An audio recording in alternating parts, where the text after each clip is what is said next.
Oke, baik.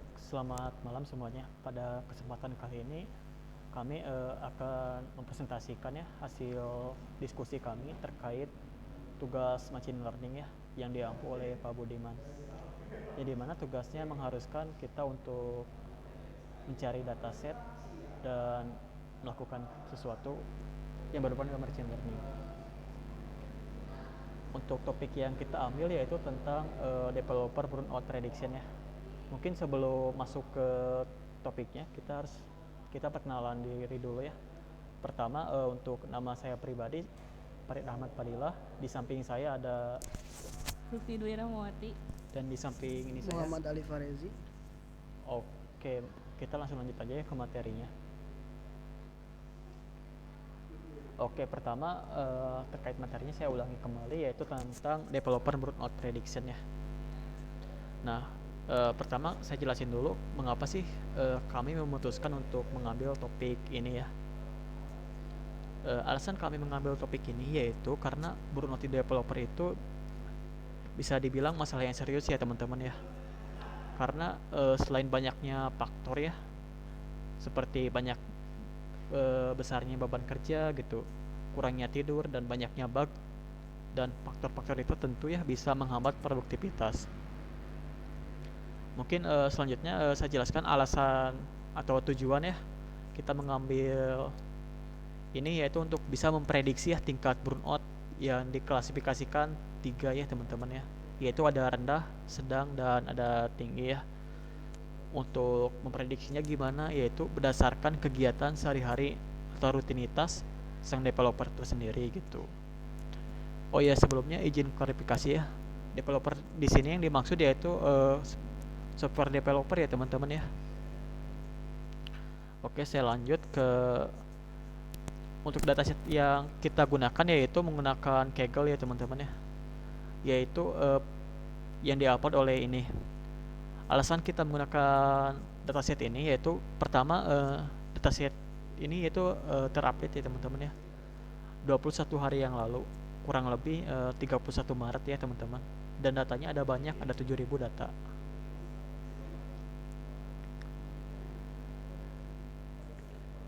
Oke, mungkin selanjutnya yaitu target variabelnya atau apa yang dicari yaitu seperti yang saya sebutkan tadi, yaitu terkait burnout level ya teman-teman, yang diklasifikasikan tiga.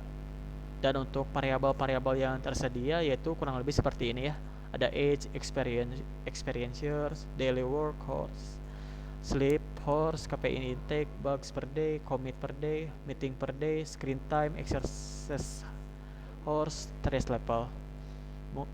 Oke, mungkin saya jelasin satu-satu ya teman-teman. Untuk age ini yaitu umur dari developernya yang ditelitinya pada datasetnya. Terus experience yearsnya berapa lama sih dia udah punya pengalamannya di bidang software developer. Dan ketiga yaitu daily workers, yaitu berapa lama sih kerja dia per harinya.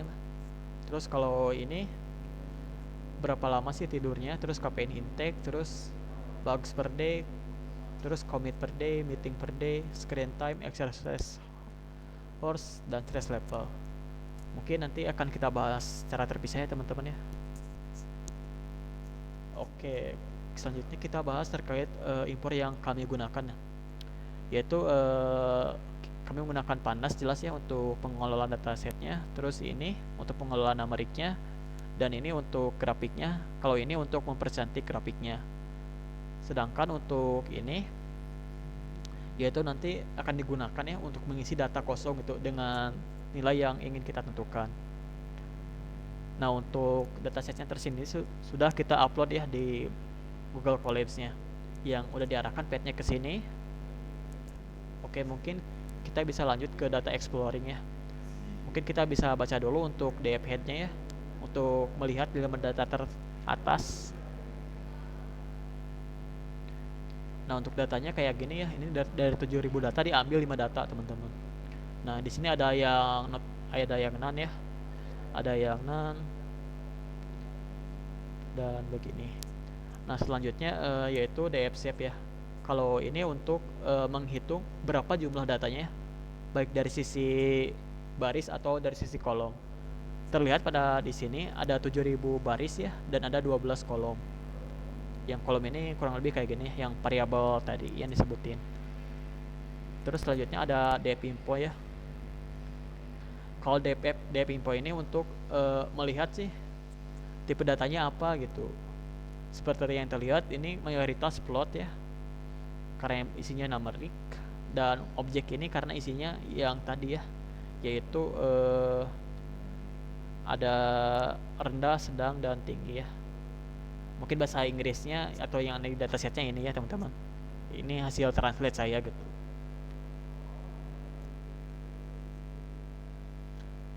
Nah di sini juga bisa terlihat teman-teman untuk data yang tampil ini ya, data yang tidak nol gitu ya. Ada 6.860 dari 7.000 data. Mungkin untuk detail data nolnya ada berapa bisa dilihat pada perintah selanjutnya, yaitu df is null.sum.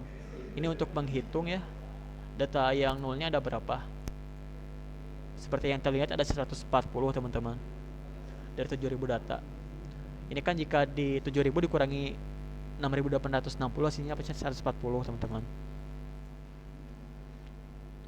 Oke, selanjutnya kita ke tahap yaitu untuk mendeskripsikan atau melihat statistik ya dari datanya. Nah, untuk perintahnya kayak gini, df describe. Nah, untuk round 2 ini yaitu untuk membulatkan ya teman-teman ya, biar gak kepanjangan datanya. Misal jika saya hilangkan akan seperti ini. Nah, ini untuk mempermudah membacanya teman-teman, biar gak banyak komanya gitu. Saya perintah lagi ini aja. Nah di sini di statistik ini muncul semua ya teman-teman, seperti jumlah datanya berapa yang tidak kosong ya teman-teman ya, terus minnya atau rata-ratanya berapa, STD itu standar deviasi teman-teman ya, terus ada min 25%, 50%, 75%, dan maksimalnya berapa. Misal saya ambil dari umur ya. Untuk rata-rata umur dari 7.000 data ini yaitu 32 tahun ya teman-teman, dengan standar deviasi 7, dan minimal umurnya paling kecil yaitu 20 tahun, 25%-nya 26, 50%-nya 32, 75-nya 38, dan maksimal 44. Yang experience years-nya kurang lebih seperti ini ya teman-teman, bisa dilihat. Lalu untuk di sini terkait daily work hours ya, atau jam kerjanya gitu. Nah untuk jam kerjanya ini paling kecil bisa dilihat yaitu 4 jam ya teman-teman, dengan jam kerja paling banyak 14 jam, dan rata-rata jam kerjanya 9 jam. Nah ini berarti bisa menjadi penyebab salah satu tingkat stres ya teman-teman. Soalnya jam kerja rata-rata kan 8 jam, sedangkan ini rata-rata 9 jam gitu, dan ada yang sampai 14 jam. Terus terkait jam tidur ya teman-teman, di sini bisa dilihat rata-ratanya 6 jam ya untuk jam tidurnya, sedangkan untuk jam tidur paling kecilnya 4 jam dan paling banyaknya 9 jam. Oke,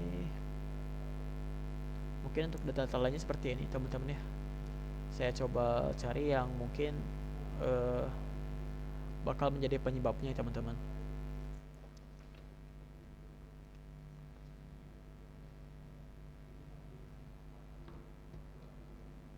Oke, saya baca-baca dulu teman-teman ya, sebentar.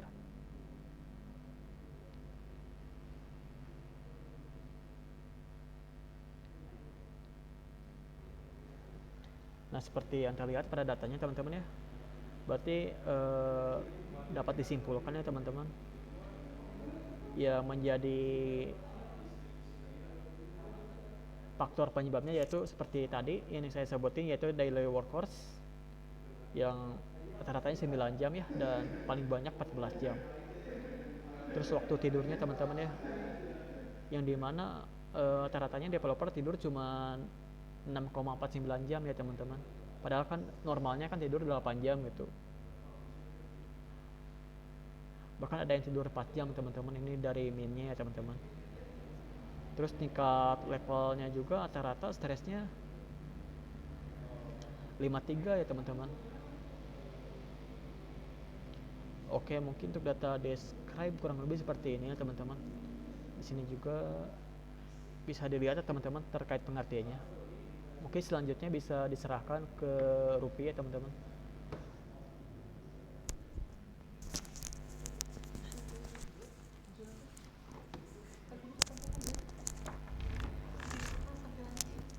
Enggak ini. Selanjutnya aku akan ngebahas data cleaning ya.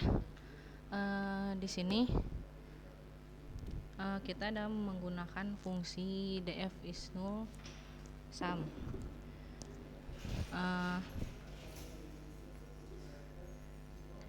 Nah,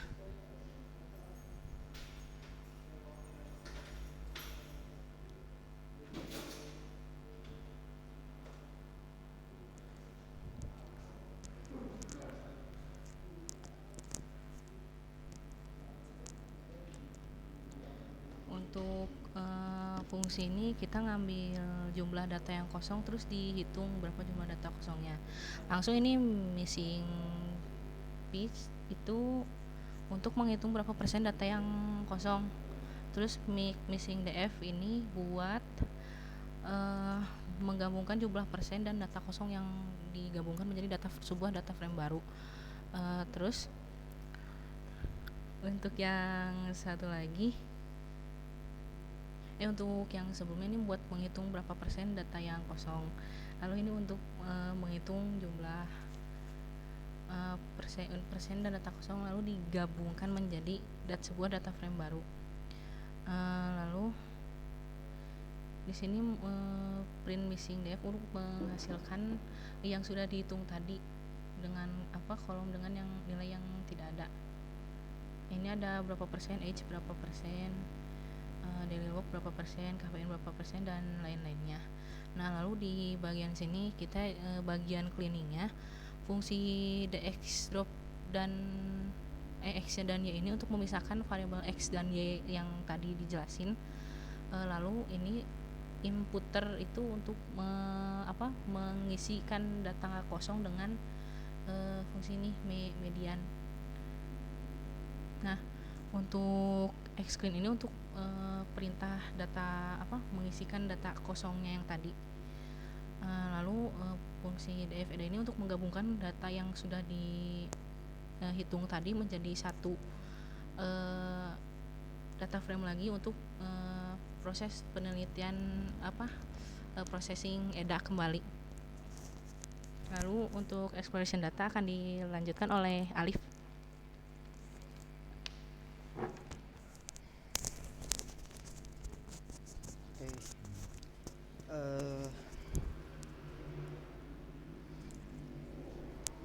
Nah itu terang melek aku urang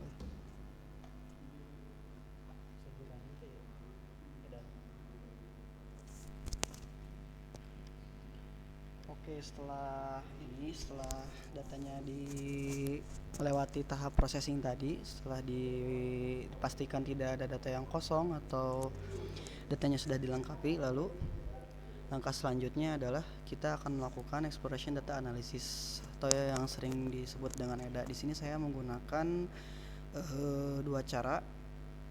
Pertama, saya ingin melihat distribusi target untuk melihat penyebaran si data-data yang ada pada fitur-fitur tadi terhadap target. Pertama, di sini saya menggunakan SNS atau dari library Seaborn untuk memunculkan diagram batang ini, di mana di sini kita akan melihat penyebaran data yang ada pada fitur terhadap indikasi burnout yang memiliki nilai unik medium, high, dan low. Terlihat di sini terlihat beberapa penyebaran antara tiga indikasi ini, di mana setelah saya coba pakai plot dari PLT untuk melihat rincian dari si jumlahnya, terdapat 3.485 data yang tersebar terhadap klasifikasi medium, ada 1.782 data yang tersebar ke klasifikasi high, ada 1.593 data yang tersebar ke klasifikasi low pada burnout target kelas burnout level. Nah, untuk selanjutnya di sini saya coba menggunakan fitur correlation heat map untuk melihat seberapa kuatnya hubungan suatu fitur-fitur terhadap target. Bisa dilihat di sini saya menargetkan stress level sebagai target, lalu menggunakan seluruh fitur yang ada untuk melihat apakah dari beberapa fitur tersebut ada beberapa yang memiliki keterikatan yang sangat tinggi terhadap stress level. Karena setelah saya lihat dari data mentahnya itu, yaitu si stress level ini nantinya si nilai yang ada pada stress level ini akan dijadikan indikasi untuk menilai seberapa tinggi atau rendahnya si burnout level pada developer. Di sini saya kembali menggunakan PLT, plot dari si burn dengan menggunakan heat map. Di sini ditunjukkan bahwa ada beberapa fitur yang menunjukkan indikasi tinggi kalau mereka positif dalam keterikatannya dengan stress level. Pertama di sini ada yang namanya screen time dan daily workhorse, di mana nilai mereka itu 0,91 atau mendekati nilai positif 1, di mana kalau misalnya dalam heat map ini jika suatu fitur mendekati positif 1 itu artinya adalah artinya adalah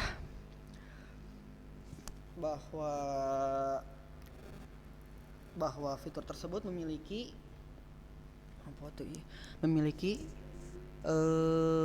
pengaruh yang kuat terhadap pemicu utama stres. Lalu untuk fitur yang lainnya yang diduga memiliki tingkatan kuat dalam pemicu stres yaitu adalah daily workhorse, di mana dia menempati nilai 0,59. Lalu ada juga bugs per day, dia memiliki nilai korelasi dengan stress level sebesar 0,48. Ini yang paling kecil. Ada juga screen time, di mana mereka memiliki nilai 0,54 terpositif ketiga. Nah, perlu diketahui ada yang namanya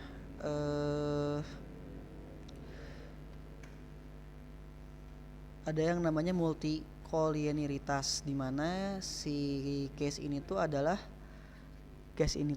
sebuah kejadian kalau misalnya suatu fitur bernilai hampir perfect atau di atas 0,90 itu dapat memunculkan sebuah kecurigaan, di mana bisa saja si fitur itu tuh memberikan sebuah informasi yang sama karena nilainya hampir sempurna gitu. Oke. Adapun nilai yang menunjukkan negatif, di mana ini sangat berlawanan sekali yang dengan pengaruh dari si stres ini. Ada pertama yang menempati paling negatif itu adalah sleep horse. Si sleep horse ini memiliki nilai negatif 0,24, di mana itu artinya semakin banyak jam tidur maka tingkat stress level akan makin turun. Lalu ada yang tingkat kedua tuh adalah caffeine intake, dimana artinya kalau misalnya si nilainya negatifnya semakin tinggi itu bukan caffeine intake tapi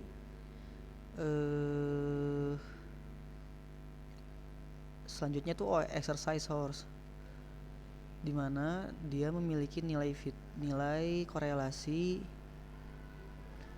exercise negatif 0,1 yang menunjukkan kalau misalnya dia tuh berbanding terbalik dengan indikasi yang menunjukkan stress level. Nah, ini berikut adalah cara baca, di mana kalau misalnya nilainya mendekati 1 positif kuat, berarti si fitur itu, si variabel itu menunjukkan keterikatan yang sangat kuat dengan target, dengan stress level di sini dalam tema kali ini. Lalu jika misalnya mendekati negatif 1, itu berarti variabelnya atau misalnya si fiturnya tuh menunjukkan ketidakterkaitan sama sekali ketidakterkaitan atau berbanding terbalik. Sedangkan kalau misalnya nilainya mendekati 0, itu artinya tidak ada hubungan sama sekali. Paling dari saya untuk pembahasannya ada seperti itu.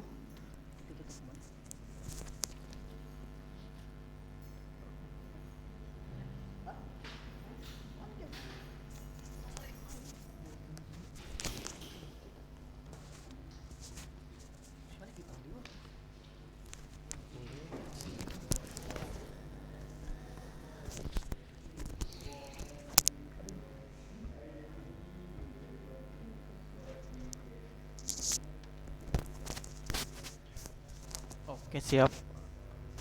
Mungkin sekiannya dari presentasi dari kelompok kami ya. Mohon maaf ya jika ada informasi yang keliru atau pengucapan yang aneh atau pronunciasi bahasa Inggrisnya atau gimana ya.